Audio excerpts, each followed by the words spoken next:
Bonjour humains. Aujourd'hui, on va vous parler des sorcières.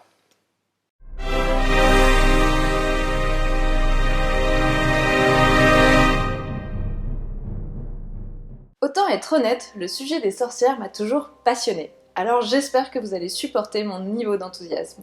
Et tu es loin d'être la seule. La figure de la sorcière existe dans la culture depuis toujours.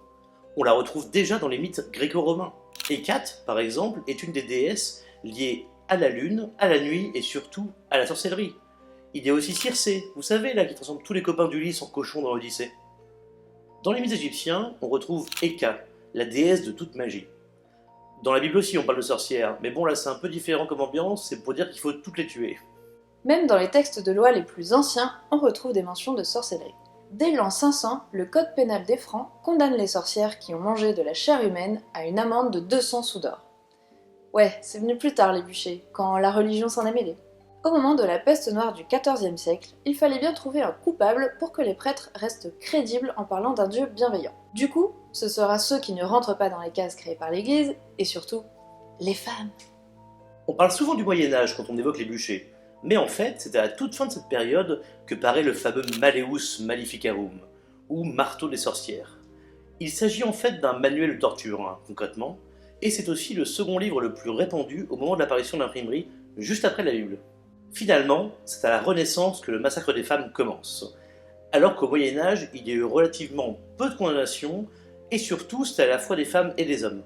Vous savez, le XVIIe siècle, le fameux siècle des Lumières? Les Lumières, c'était juste pour les hommes blancs. C'est à ce moment-là qu'ont lieu la plupart des exécutions, dont le plus célèbre des bûchers, celui de Salem. Au moins 150 personnes accusées, 22 personnes exécutées et 5 personnes mortes en prison. Tout ça parce que les habitants d'une ville puritaine passaient leur temps à l'église, à détester leurs voisins et à avoir peur des Amérindiens qui voulaient juste récupérer leurs terres. Concrètement, qu'est-ce qu'il fallait pour être accusé de sorcellerie? Être célibataire, être divorcé, être veuve et ne pas vouloir se remarier, ne pas vouloir d'enfants, coucher avec qui on veut, être sage-femme ou guérisseuse, être trop belle, trop moche ou trop vieille, avoir une opinion sur les choses, ou posséder des terres que le voisin voulait récupérer justement. Dans une société qui interdit tout pouvoir aux femmes sur leur propre corps, lorsqu'elles l'utilisent comme elles le veulent, il y a forcément l'influence du diable là-dessous. Officiellement, la dernière personne brûlée pour sorcellerie, c'est en 1856, largement après l'interdiction de la pratique. Quelques années plus tard paraît La sorcière de Jules Michelet. C'est le premier qui parle de l'émergence d'une forme de paganisme pour lutter contre le poids écrasant de la religion catholique, surtout sur ce qu'on appelle aujourd'hui les classes populaires. Depuis, beaucoup lient la figure de la sorcière à la politique. C'est un type de personnage qui apparaît dans les fictions tout au long de l'histoire et qui sert souvent à faire passer des messages forts de la part de celui ou celle qui les produit. Pendant très longtemps, le personnage de la sorcière a toujours les mêmes caractéristiques.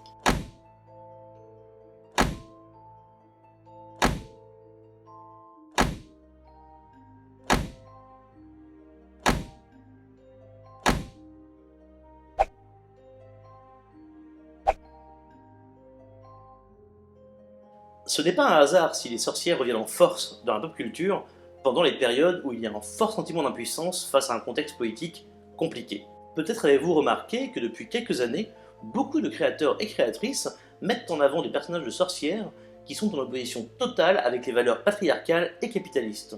Pour nous, les représentations de sorcières peuvent se diviser en 3 thèmes et 3 époques différentes. D'abord, la montée de l'affirmation de la puissance des femmes des années 30 aux années 90. Puis arrive la sorcière adolescente affirmant sa différence dans les années 90. Et enfin, la période actuelle que j'aime appeler l'attaque des sorcières. Mais avant qu'on parle du féminisme des nouvelles aventures de Sabrina, remontons un peu le temps jusqu'au début du XXe siècle. On connaît moins le Magicien d'Oz en France, mais aux États-Unis, c'est un des piliers de la culture. C'est d'abord un livre pour enfants qui est paru en 1900, puis un film sorti en 1939. Il a eu de nombreuses adaptations sur différents formats, dont la célèbre comédie musicale Wicked. Dans cette œuvre, on retrouve pour la première fois 2 figures opposées, la mauvaise sorcière et la bonne sorcière. Avant ça, c'est la mauvaise sorcière uniquement qui était omniprésente. Ce n'est pas un hasard puisque l'auteur du roman original s'est inspiré entre autres de sa belle-mère, Matilda Joslyn Gage, une célèbre militante féministe. Elle avait affirmé dans son livre Women, Church and State qu'on accusait les femmes d'être des sorcières car l'Église avait peur de leur puissance intellectuelle. C'est pour célébrer les femmes qu'il a créé des personnages plus variés que ceux qui existaient traditionnellement. Pourtant, c'est la mauvaise sorcière qui a eu le plus d'impact dans l'esthétique de la sorcellerie dans la culture. Chapeaux, chaussures et nez pointus se retrouvent sur toutes les méchantes sorcières. Une esthétique rétro à base de corsets et de longues jupes noires se retrouve depuis dans une grande partie des œuvres mettant des sorcières en scène. Ma sorcière bien-aimée est la première œuvre à proposer une vision moderne de la sorcière, que ce soit au niveau du look ou de sa vie quotidienne. Alors oui, aujourd'hui ça paraît ridicule, mais pour l'époque c'était assez nouveau de retrouver à la télévision des femmes qui n'étaient pas soumises à leur mari. Samantha et sa mère Andorra sont des femmes puissantes, et malgré son envie d'une vie domestique, Samantha défie sans cesse son mari. Dans les années 80, Marion Zimmer Bradley crée une réécriture de la mythologie arthurienne vécue par les personnages féminins. Ici, Arthur reste important, mais l'héroïne est sa demi-sœur Morgane, une prêtresse du culte de la déesse et une sorcière. Tout au long du cycle d'Avalon, elle lutte pour que l'indépendance des femmes et les traditions du paganisme ne disparaissent pas sous l'avènement du christianisme qui renforce le pouvoir des hommes. Cette évocation d'un matriarcat est encore aujourd'hui une des œuvres arthuriennes les plus populaires et les plus intéressantes. Cette idée de filiation par les femmes se retrouve dans plusieurs autres fictions de sorcières, comme Charmed beaucoup plus tard. Dans cette série, la sororité est centrale. Même si les personnages ne sont pas toujours littéralement des sœurs, l'idée que les femmes sont plus puissantes en étant unies se retrouve de plus en plus depuis une vingtaine d'années. Wingardium Leviosa.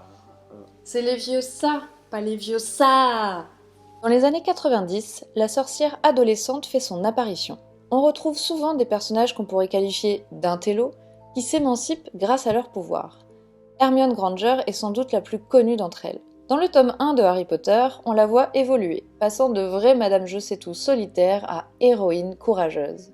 Mais c'est surtout dans les livres suivants que sa singularité est développée. On apprend qu'elle est issue de Moldus et qu'elle est la première sorcière de sa famille. Même si certains extrémistes la méprisent, elle devient tout de même la sorcière la plus brillante de sa génération. En plus, elle devient activiste très tôt pour promouvoir l'égalité entre les espèces. Avec elle, J.K. Rowling nous montre que les origines ne signifient rien face à l'apprentissage et au travail. Un autre exemple véhiculant des messages similaires est le personnage de Willow Rosenberg dans Buffy contre les vampires. Au début de la série, elle est très introvertie. Elle se révèle petit à petit en prenant conscience de ses pouvoirs magiques, mais aussi de son homosexualité en parallèle.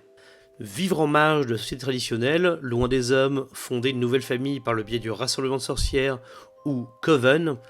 Ah, le personnage de la sorcière fait une excellente métaphore pour parler des identités queer. Bref, ces sorcières adolescentes sont d'excellents modèles pour pousser les nerds introvertis à s'affirmer. Et maintenant, place à la résistance. Les sorcières passent à l'attaque. Depuis quelques années, l'ambiance est à la riposte. Les bûchers sont loin derrière nous. Aujourd'hui, les sorcières ont le pouvoir et n'ont pas peur de s'en servir. Les personnages de sorcières ne sont plus lisses, elles ont du caractère et n'hésitent pas à recourir à la violence pour parvenir à leur fin. Et surtout, même en tant que personnages secondaires, elles ne sont pas là pour faire joli. Elles ont un vrai impact dans l'histoire dans laquelle elles évoluent.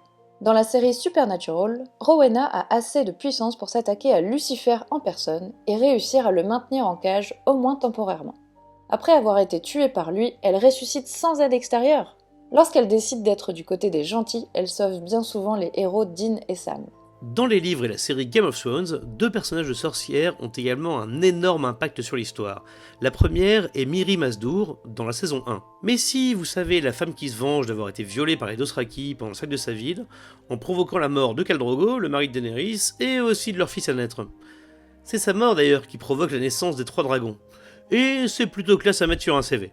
Le second personnage est évidemment Mélisandre, officiellement prêtresse de R'hllor, mais quand même souvent qualifiée de sorcière. Elle est présente tout au long du récit.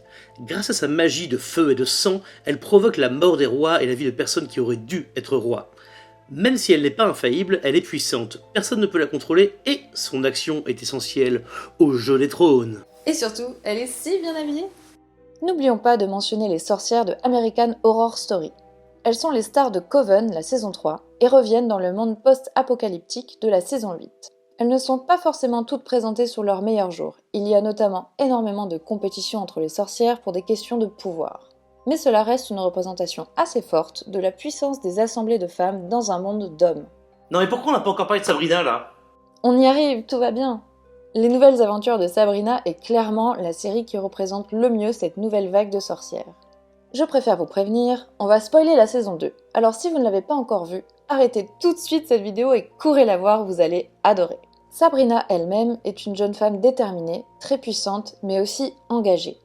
Que ce soit dans son école de magie ou dans son lycée chez les humains, elle se bat pour l'égalité entre les hommes et les femmes et remet constamment en question les traditions sexistes. N'oublions pas de mentionner ses tantes Zelda et Hilda, des sorcières impressionnantes qui sèment quelques cadavres pour protéger leurs nièces et reprendre le pouvoir sur les sorciers. Dans la saison 2, les sorcières menées par Sabrina en viennent même à s'émanciper de la figure du diable qui dominait quand même celle-ci dans la plupart des récits classiques de sorcellerie. Il est vaincu par Lilith, la première femme qui l'a asservi et la première femme tout court d'ailleurs. On ne peut pas faire plus féministe que ça. Malgré tout, tout n'est pas parfait dans le joyeux pays des sorcières. S'il y a quand même quelques personnages de couleur dans Sabrina et dans American Horror Story, on peut reprocher à quasiment toutes les œuvres qu'on a citées un sérieux manque de diversité. Une des seules sorcières noires connues est celle de Kirikou.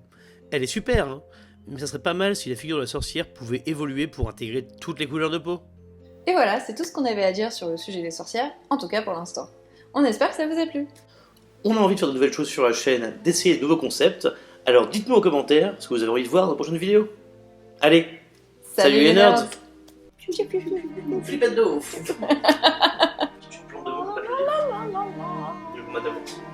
Oh boy, that escalated quickly. Kill the boy, Draco. Et serre-leur, il te bénit de sa flamme. Oh, oh, oh. Doloris. C'est trop bizarre.